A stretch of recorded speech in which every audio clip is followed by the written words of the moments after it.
Woodruff. She will share her experience of a mission trip to Kenya. It's a great blessing to have Laura as one of us to share God's love in other places, and especially we are thankful for her to share her experience. So thank you so much. Laura, please come. Thank you.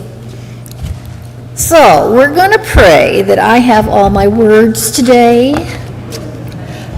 As Pastor Sungho said, I'm Laura Woodruff, and in January of 2024, this year, I traveled with a group of people to an orphanage called Instep.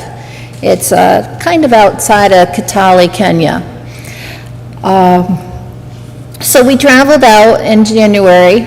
We were gone the 25th through the 21st. The dental team we were with, there were 13 of us total.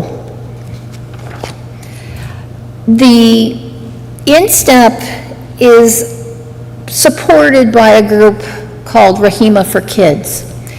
And Rahima raises funds and awareness to rescue the abused, abandoned, and orphaned children in Kenya. They address the physical, the educational, the medical, and emotional needs of these vulnerable children by giving them resources through grant funding. So they rescue these abused children to stop the cycle of the generational poverty that occurs in the Kenya area by educating the kids and teaching them how to reach their God-given potential. Since 2006, Rahima for Kids has provided a loving home, quality education, nutritional meals, medical intervention, trauma counseling, and biblical discipline. Okay, so Instep Primary School Campus, that's kind of the picture I gave you.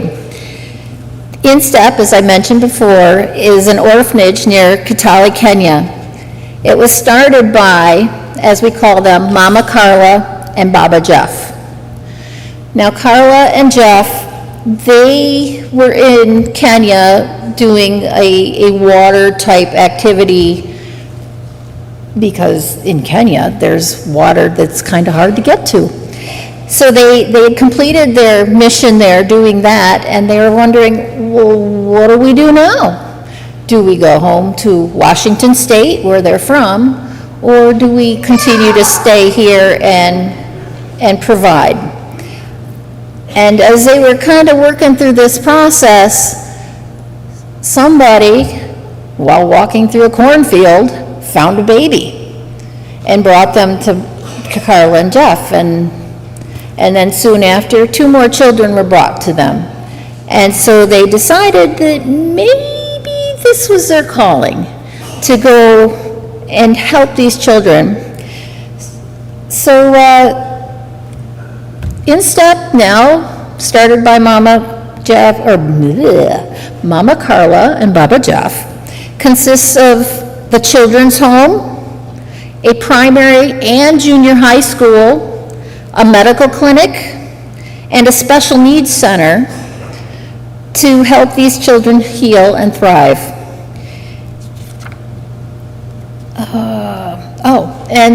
Instep is the only children's home in the region that funds each children's high school education, college, and or trade school. So, how did we get there? You know, Kenya is kind of on the other side of the world. So on Friday, January 5th, we all met in Rochester at the airport. Let's just say we got there awful fast. So our flight out of Rochester took about 2 hours to Detroit. Not too bad, although I was wondering why we were going backwards to go across the pond.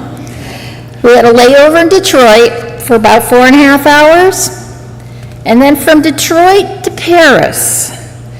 It was a 6-hour flight. Now, that doesn't really sound too bad. It felt more like 8 or 9. And we landed in Paris. It was about 8:15 in the morning. So we flew overnight.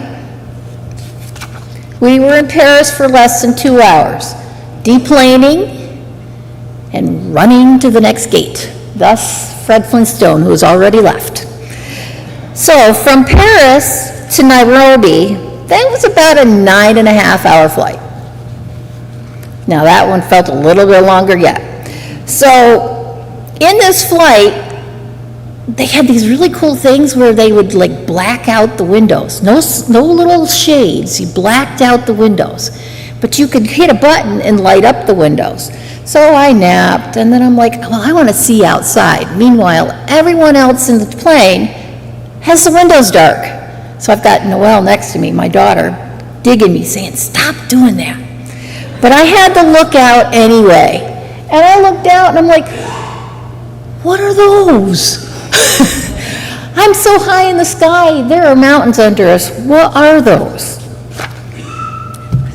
And then I looked, and there's still more mountains. They're just going forever. So I'm like, I gotta look this up. So I pulled up the flight map on the seat in front of me, and it's the Alps. I never thought in all of my life I'd ever see the Alps, because personally, I don't have a desire to see the Alps. But it was pretty cool to see them from above. So eventually we made it to Nairobi, went through customs, which was a process. Dan Trina over here, he was in charge of the extra hard customs process. The rest of us went outside and stood around, and I'm noticing, it's evening, it's kind of dark, it's getting dark, and the people are around, and there's all these military people with rifles. I'm like, am I feeling uncomfortable here? Well, I got my group, I'll survive. So after Dan got out of customs, we all loaded up and went to the hotel. We had a bed, and we slept. I forgot to write down how many hours, but it was like 36-ish hours, I think, to eventually get there. Sunday morning, we wake up. We had a relaxing breakfast down in the hotel lobby. They had a beautiful spread, and headed back to the airport, because we have yet another flight to El Dorado. This flight was only an hour, very doable. And here is a picture of our team, all 13 of us. We've got the gamut up there of people with different abilities. And so then we drove about an hour and a half to Cherangani, where Instep, the orphanage, is. And that's my precursor to the rest of this. All right, okay. So, thank you so much for sharing your journey. And the main part, still, look forward to hearing from her. But so, had you been on mission trip before this mission trip? No, this was my first trip. Time. Okay. So, what made you go on mission trip? Well, when it was originally offered to us that we could go. Us meaning you? Well, to any of us, Okay. because Dave, my father-in-law Dave, had gone the 2 years before. And so he kind of came and said, well, we're going to do this mission trip again. Who wants to go? And he was going to take my daughter Noelle. And I had contemplated it and then decided maybe I won't go this time. So the first answer is I went because Dave said, will you go for me? Second answer, in retrospect, is God. Yeah. I believe that I must have made the wrong decision the first time, and God had to step in and say, you're going. Yeah, yeah. God works in many different ways. So I think God pushed you kind of gently, and got detour, Correct. So when you go on this mission trip, what kind of expectations you had? Anything that you think these are things that I'm gonna do, and these things might be happening like those? Do you have any fear or anxiety? Well, expectations, I didn't really have any expectations. I was going with a blank slate. I was filling the position of a dentist. I'm not a dentist. So I knew I wasn't going to be doing that. And I was traveling with a dental team. I have no education in dental, except for sitting in the chair. So I had no idea what I was going to do. I had no assignment as to what jobs I would have, and until Rochester Airport, when I was told, I think you're going to be a dental assistant. So I am now an international dental assistant. Wow. Cool. What was the other half of that question? Any expectations, fear or anxiety like that? The only fear I might have had would have been getting through the airports, but there were like 10 to 13 of us getting through those airports, so all I had to do was follow the leader. Okay, good. Yeah, I saw the picture of the team, and I felt that it was a very great team, loving each other and caring for one another. A great group of The people. relationship was amazing, kind of. I could feel that, so I think that helped you to be a part of this journey. Absolutely. All right. Okay. So what was your experience there? What you did, and what did you do, and what experiences you had there? Well, I was given the assignment of being a dental assistant, so I had to learn that. Wow. But when we drove into the orphanage and arrived and started to meet the children, they were kind of like, who are you? They kind of gave you the hairy eyeball because we were new. Yeah. And but quickly they warmed up, and pretty soon there were group hugs involved. They'd kind of come over and grab your hand. There was just this unconditional love that started to pour out of these kids. Okay. So you told me about that they had daily devotion in the morning. In the evening. In the evening, okay. In the Can you evening. tell us a little bit more about that devotion? Devotions, the way the living situations were for the kids, you had your toddlers and preschoolers and babies all in one place. And then the children were split boys and girls. And then you had, I'm going to say, like your elementary school kids, so the younger boys or the younger girls, and then you had the older boys or the older girls. Me being a girl, I went to the girls' devotions, and I could choose between the older girls' dorm or the younger girls' dorm.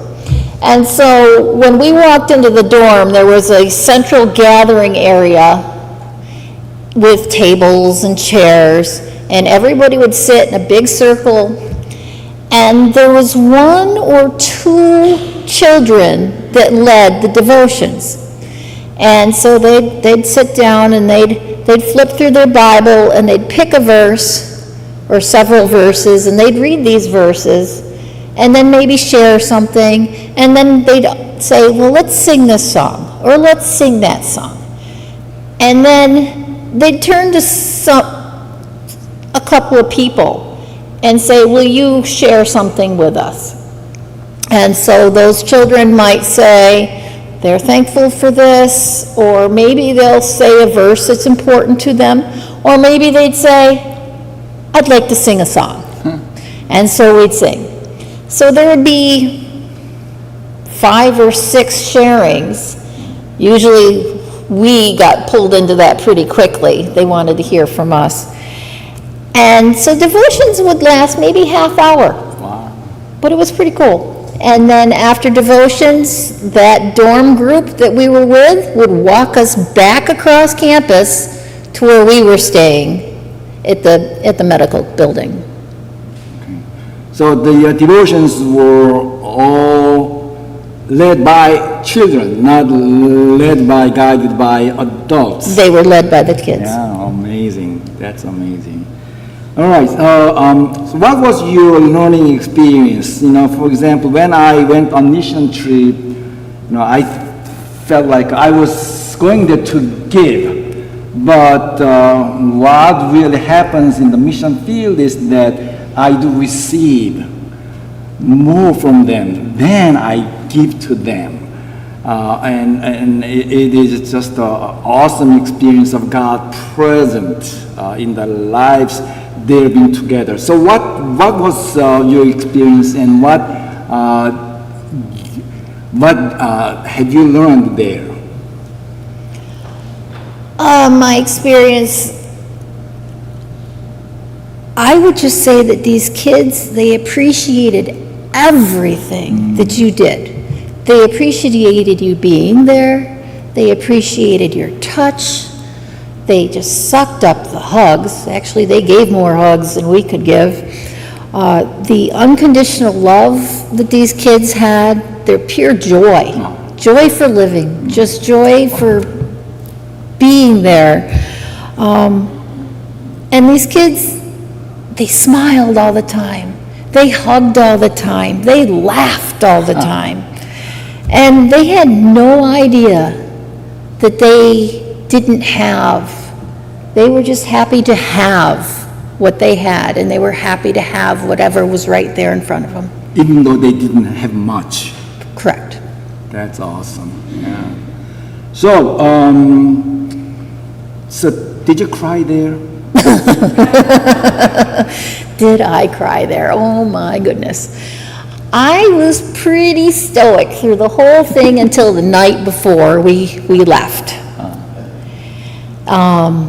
We went to devotions, and the night before we left, as I called them, the younger dorm girls and the older dorm girls, they combined, their devotion.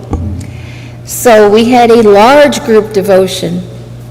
And then when we walked back to the dorm, we would have 3 kids on this side holding your hand, and 3 kids on this side holding your hand, and maybe somebody wrapped around a waist, and they're singing, and they're sad. Because this is your last night there. This is the end of your last day there. And so there are tears flowing from the kids. And you just feel that weight of the sadness of them knowing that you're leaving. And we get up to the medical building outside the door, and they're crying. Well, what happens when somebody cries? We all cry. And so everybody, tears are running, and the hugs over and over and over and over and over and over. And once we finally split off and went into the dorm, our dorm, it was exhausting. It was rough to see these kids. But yet, we were still going to see them in the morning. Right. They were still getting out of school early to come say goodbye to us. But it was rough that night. And of course, when we left the next day, the tears flowed again. All right. Do you want to go back to see them? Absolutely. I'll be there tomorrow. All right. Okay, great. Thank you so much. And do you have more pictures to show, right? I do. Please show those pictures. So this is a little video, and that is Caroline saying hello. She is at Instep.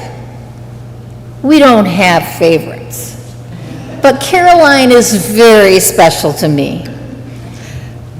So, and actually, in that group of people, you saw that blonde with the curly hair? That's my daughter, Noelle. That's the back side of her. And Noelle was able to travel with us. She's not here today. She is currently studying gross anatomy, and her brain is a little involved. So then we switch. I think this was maybe our second day over here on the left, and these are more of the toddlers.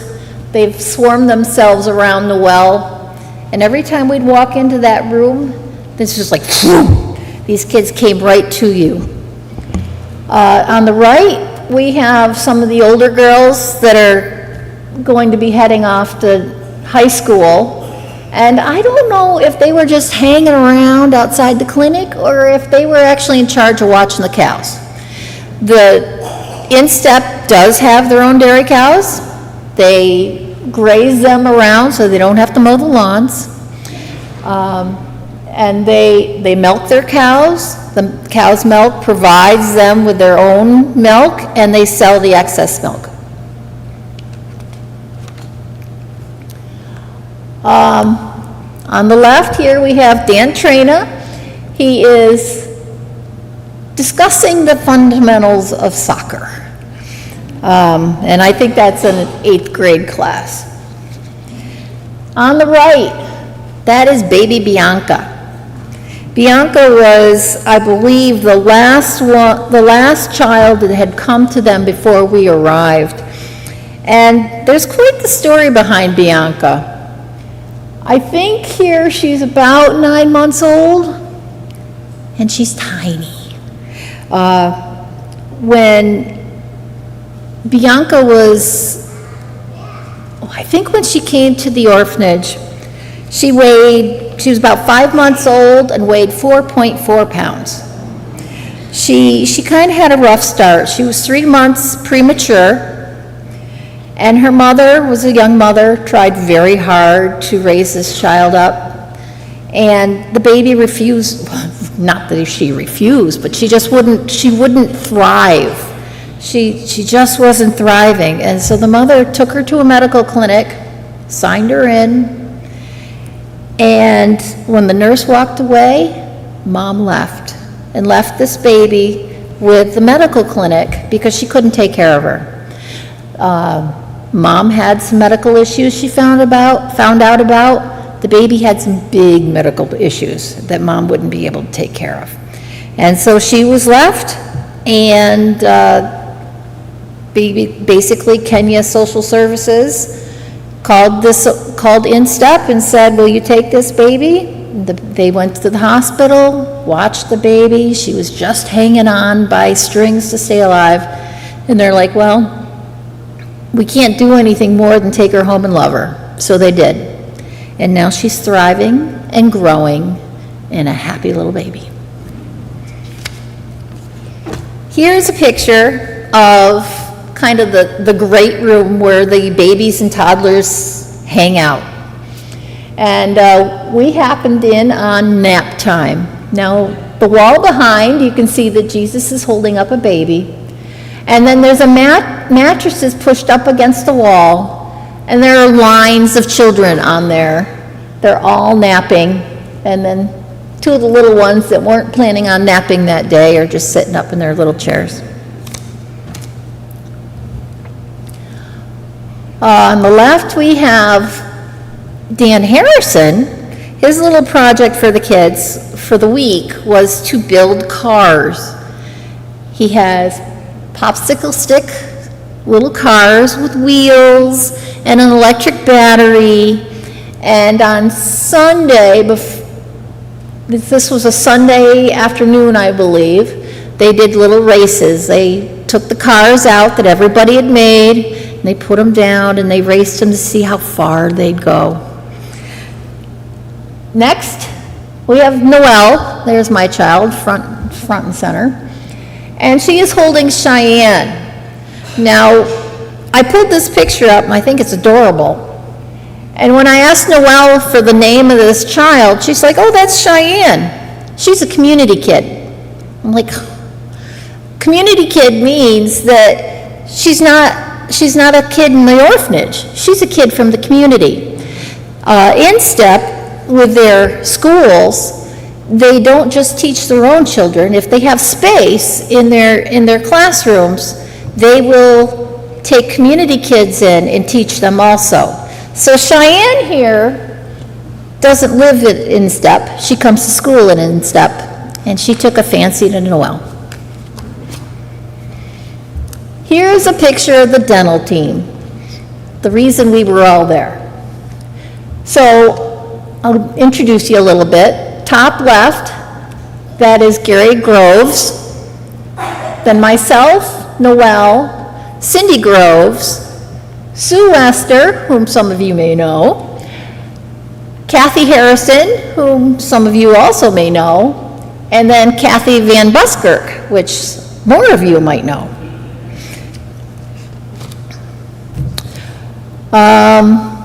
We have one dental chair at InStep, and so Kathy Harrison and Sue got to use that for the week. The rest of us just used little doctor's tables. On the right, we have Gary, and he's standing with Nurse Abby. Nurse Abby is the nurse at InStep. She takes care of all the kids.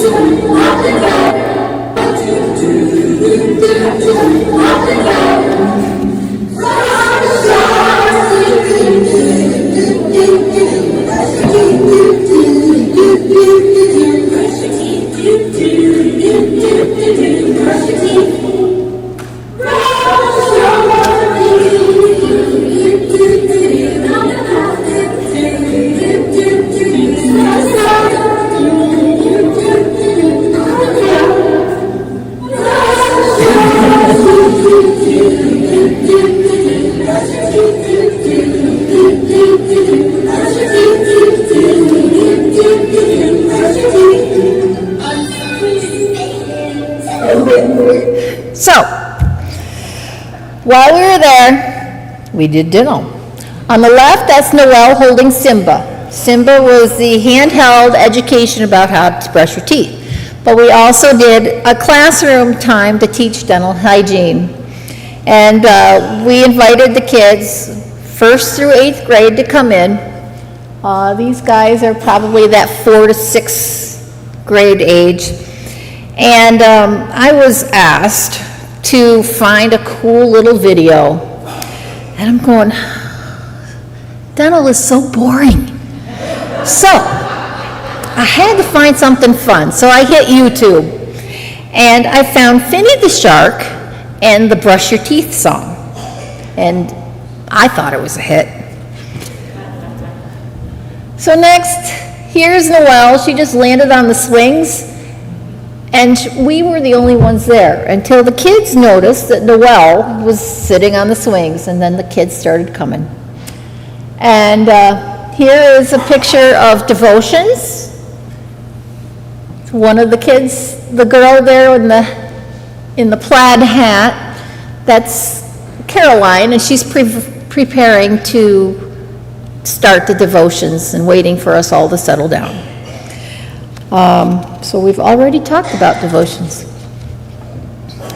Here is one of the classrooms. This is we invited the pre-K, K, and maybe there are 1st graders in there. And Tammy, one of the girls that volunteered with us, read the ABC animal book. And while Tammy was reading, the teacher would go to each one of the letters up on the ceiling and would point to the letter, repeat the letter, and then give the sound of the letter, which was, I thought, a fabulous review for the kids. At InStep, they grow their own food, or they grow as much food as possible. So here is the garden with irrigation. They also have honey. The beehives are in the tree. I think it was to pull a swarm out of the tree. There's a big knot there with bees living in it. And then more garden.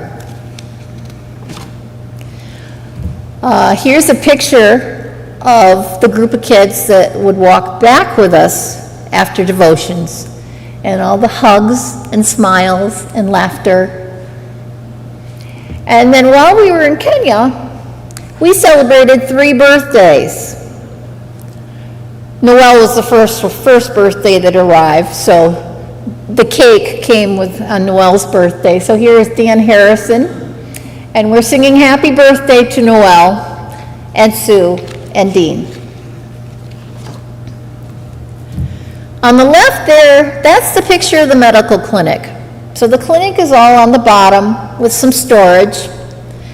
On top is the large dorm space that they have built to provide volunteers with a place to stay. And there's a kitchen in there and a screened-in porch. And that big thing up above, that's water. They have boreholes that bore down to the water source, and they pump the water up into these big bins and store it there, and then it's gravity fed for when we use the water. Let's see. Oh, Hemi. Can't forget Hemi. Hemi is a Great Dane that's owned by Baba Jeff and Mama Carla. And this is actually a picture of part of the screened-in porch. And then the kitchen is in behind there.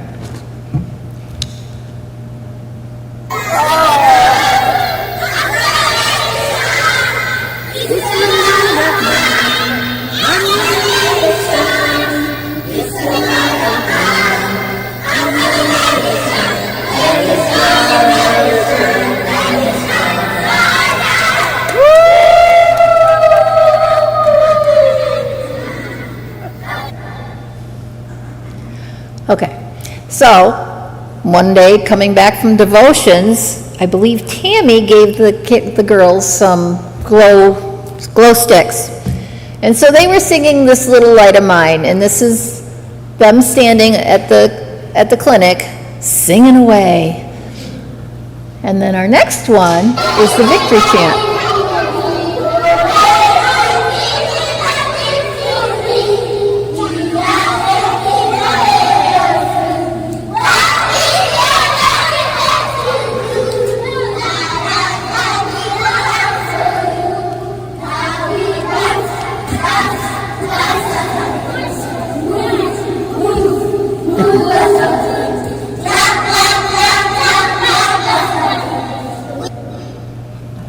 We have the victory.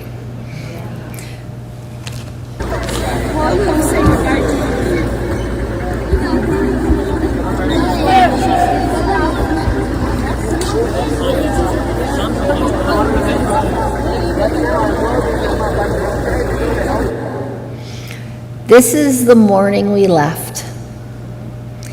And the kids were let out of school and came to say goodbye to us. And you see the sad faces, the drawn out faces, and they were also told to stay. So that's why the line went all the way back to the junior high school. And at the beginning of this video, the woman standing there, that was Beth Ann. Beth Ann actually attended Elam Bible Institute here in Lima. And she is kind of the one in charge of the special needs kids on campus. Dan, do you have anything you'd like to add?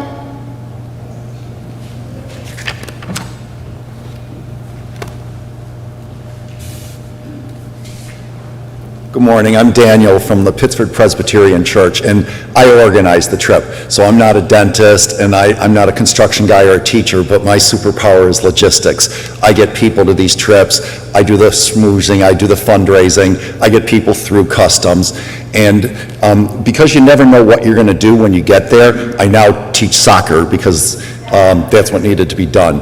But in January, we'll be going, another trip will be going 7 months from now. So if anyone's interested in learning more about going with the team this next year, I'll be back in the foyer after the service, and I can give you information about the trip.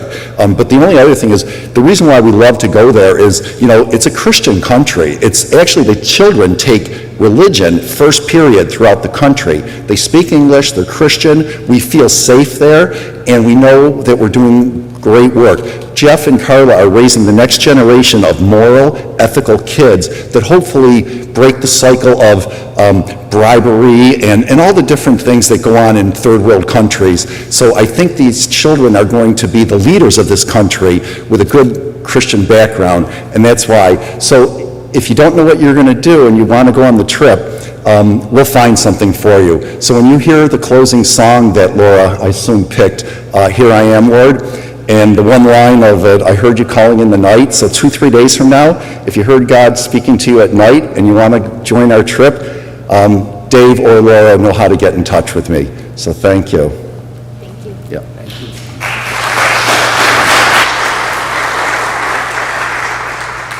Thank you. Thank you, Laura.